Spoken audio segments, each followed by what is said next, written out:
Selamat datang kembali di pembahasan mendalam kita. Hari ini kita mau menyelami strategi negosiasi dari buku Secrets of Power Negotiation. Fokus utamanya nih, gimana sih caranya mencapai tujuan negosiasi kita, tapi tanpa harus, konfrontasi langsung gitu. Iya, benar banget. Seringkali kan negosiasi itu kesannya kayak harus adu kuat ya. Padahal banyak cara yang lebih halus, yang justru efektif banget. Buku ini nunjukin itu. Jadi, misi kita kali ini bisa dibilang mau ngupas tuntas gimana caranya menang tapi elegan. Menang elegan ya, jadi pihak lain nggak merasa kalah gitu. Tepat. Itu intinya. Gimana caranya menang tanpa bikin lawan merasa dirugikan. Kekuatan persuasi yang nggak kelihatan kasar lah. Oke. Mari kita mulai dari filosofi dasarnya dulu deh. Salah satu ide kunci dari buku ini, apalagi kalau mau menghindari konfrontasi itu kan, ya tujuan kita memang dapat yang terbaik. Pastinya. Tapi krusial banget. Bikin pihak lain merasa mereka juga dapat sesuatu yang oke. Merasa menang. Atau paling nggak kalah lah. Betul. Kenapa ini penting? Ini lebih dari sekedar biar nggak deadlock atau jaga hubungan baik aja loh. Oh ya, lebih dalamnya gimana tuh? Ini nyentuh ke psikologis dasar manusia.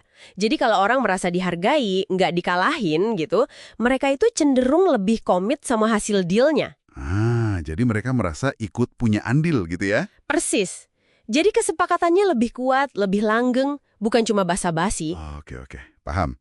Nah, terus gimana nih cara nerjemahin filosofi ini ke taktik yang praktis? Misal buat nolak atau nekan, tapi tetap halus. Nah, ini menariknya. Salah satu cara paling efektif, dan ini ada di sumber kita, itu pakai yang namanya otoritas lebih tinggi atau higher authority. Otoritas lebih tinggi? Maksudnya gimana tuh? Kayak bos gitu? Bisa bos, bisa komite, pasangan hidup juga bisa kadang-kadang, dewan direksi, atau bahkan sesuatu yang agak abstrak kayak kebijakan perusahaan atau tim saya. Oh, jadi kayak kita lempar tanggung jawab ke pihak lain gitu ya? Biar nggak kita yang kelihatan nolak mentah-mentah. Tepat sekali, semacam kambing hitam yang elegan gitu. Misalnya nih, Anda nggak bisa setuju sama permintaan mereka. Oke. Daripada bilang, wah nggak bisa. Anda bisa bilang, secara pribadi sih saya lihat poin Anda menarik banget ya. Tapi, nah ini, saya harus diskusiin dulu nih sama sebut otoritasnya. Contohnya di buku itu soal agen real estate ya? Pakai dewan direksi fiktif. Iya, itu contoh klasik. Jadi fokus penolakannya pindah. Bukan Anda pribadi yang jahat, tapi ada pihak lain atau aturan lain. Iya. Jadi kesannya kita sebenarnya mau bantu, tapi ya gimana ada prosedur gitu ya? Betul, dan ada bonusnya lagi. Apa tuh? Ini ngasih kita waktu jeda. Nggak harus langsung jawab iya atau enggak saat itu juga. Benar juga. Jadi bisa buat mikir dulu, atau siapin argumen lain ya? Persis, manfaatnya ganda. Tekanan personal berkurang, dapat waktu buat strategi. Tanpa kelihatan keras kepala atau sengaja ngulur-ngulur. Cerdik. Nah, selain pas di tengah negosiasi nih, ada juga kan seni buat ngelola bagian akhirnya, biar semua pihak merasa puas. Salah satunya soal penentuan posisi biar gampang diterima. Itu gimana caranya? Oh iya, ini sering disebut taktik nibble. Gigitan kecil di akhir. Nibble. Gigitan kecil maksudnya? Jadi, pas kesepakatan utamanya udah hampir gol nih, Anda bisa minta atau sebaliknya, ngasih satu konsesi kecil tambahan. Oh gitu? Sesuatu yang mungkin buat Anda nggak terlalu signifikan, tapi buat pihak lain itu rasanya kayak dapat bonus gitu loh. Kenapa harus di akhir tapi? Bukannya lebih enak semua beres di awal? Justru itu, efek psikologisnya kuat banget di akhir. Setelah mungkin negosiasinya alot, dapat kemenangan kecil di menit terakhir, itu rasanya puas banget buat mereka. Kayak dapat hadiah kejutan gitu ya? Nah, kayak gitu. Rasa puas ini bikin mereka lebih gampang nerima paket deal keseluruhan dan nutup negosiasi dengan perasaan positif.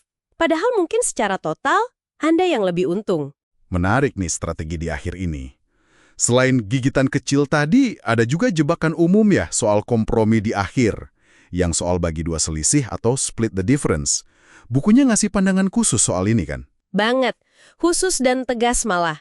Aturannya simpel tapi krusial. Jangan pernah Anda yang pertama kali nawarin buat bagi dua selisih. Jangan pernah kita yang mulai. Kenapa gitu? Bukannya nawarin kompromi itu bagus? Tahan dulu. Biarin aja atau malah dorong. pihak lain yang ngusulin itu. Oh, biarin mereka yang ngomong duluan. Iya, secara psikologis kalau mereka yang akhirnya bilang, gimana kalau kita tengah-tengah aja deh? Nah, Anda baru bisa terima. Mungkin kelihatannya agak enggan dikit atau mikir bentar. Jadi biar kesannya itu ide mereka ya. Tepat. Jadi mereka merasa itu pencapaian mereka. Lagi-lagi kan, ini soal bikin mereka merasa menang di aspek itu. Jadi makin puas sama hasil akhirnya. Kuncinya ya sabar aja. Sabar dan biarkan mereka merasa pegang kendali di kompromi terakhir itu ya. Ya tuh. Ini semua emang kerasa banget ya soal ngelola persepsi dan ngehindarin bentrokan ego langsung.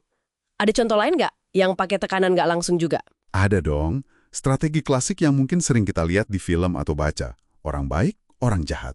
Good guy, bad guy. Oh, yang satu galak, satu baik itu ya. Nah, itu dia. Ini contoh lain gimana tekanan bisa diciptakan tanpa Anda harus jadi yang jahat atau konfrontatif. Jadi, satu orang di tim Anda, atau bisa juga pihak ketiga yang nggak hadir tapi sering disebut-sebut, ambil posisi keras banget, nggak fleksibel. Itu sih orang jahat. Sementara kita jadi orang baiknya. Betul, Anda tampil lebih simpatik, lebih ngertiin posisi lawan bicara, seolah-olah Anda tuh lagi berusaha ngebujuk si orang jahat atau nyari jalan tengah lah. Ini secara halus neken lawan bicara buat kerjasama sama Anda, si orang baik ini. Biar apa? Biar nggak kena tuntutan si orang jahat yang nggak masuk akal itu. Jadi tekanannya ada, tapi bukan dari kita langsung ya. Pinter juga. Iya, ini manfaatin kontras psikologis. Tawaran dari si orang baik jadi kelihatan jauh lebih masuk akal dan menarik dibandingkan si orang jahat.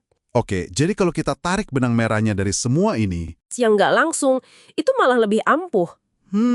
Pakai otoritas lebih tinggi, ngelola momen akhir dengan cerdik, nahan diri buat nggak cepet-cepet nawarin kompromi, atau pakai dinamika tim kayak good guy, bad guy tadi.